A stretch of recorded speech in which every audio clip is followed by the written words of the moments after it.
Guys, Presiden Madagaskar baru saja katakan terdapat percubaan untuk merampas kuasanya ataupun kudeta dilakukan ke atasnya, tetapi ia bukanlah datangnya daripada rebels ataupun pemberontak.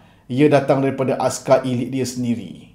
Over the weekend, pasukan Special Force Army Madagaskar yang dipanggil CAPSAT, iaitu pasukan yang sama yang membantu Rajolina mendapat kuasa di Madagaskar, tiba-tiba berpaling tadah. Dorang march into headquarters, membuat upacara dan declare, from now on, kami akan memberikan arahan kepada Madagaskar Army.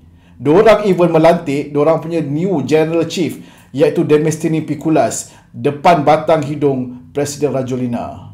Apa yang bermula daripada demonstrasi kecil di jalanan oleh protester yang marah tentang blackouts, water shortage dan juga price risings telah bertukar menjadi political earthquakes. United Nations mengesahkan 20 orang telah mati dan the President himself mengatakan itu merupakan satu kudeta. Bukan itu sahaja, dia punya country senat pun dah membelakangi dia. Diorang dah singkirkan senat Presiden, iaitu dia punya sekutu dekat yang bernama Sir Richard Ravalomanana.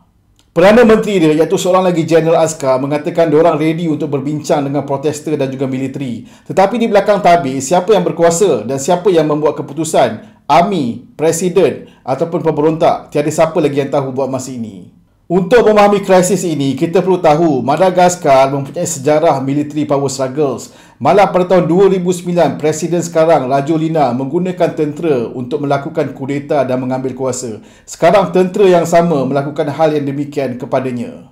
African Union menggesa supaya keadaan kembali aman. Air France pula dah suspend diorang punya air flights ke Madagaskar. Dan people on the ground sekarang ni makin hilang sabar dengan ketiadaan makanan, bekalan air dan sebagainya. For them, it's not about politics, it's about survival.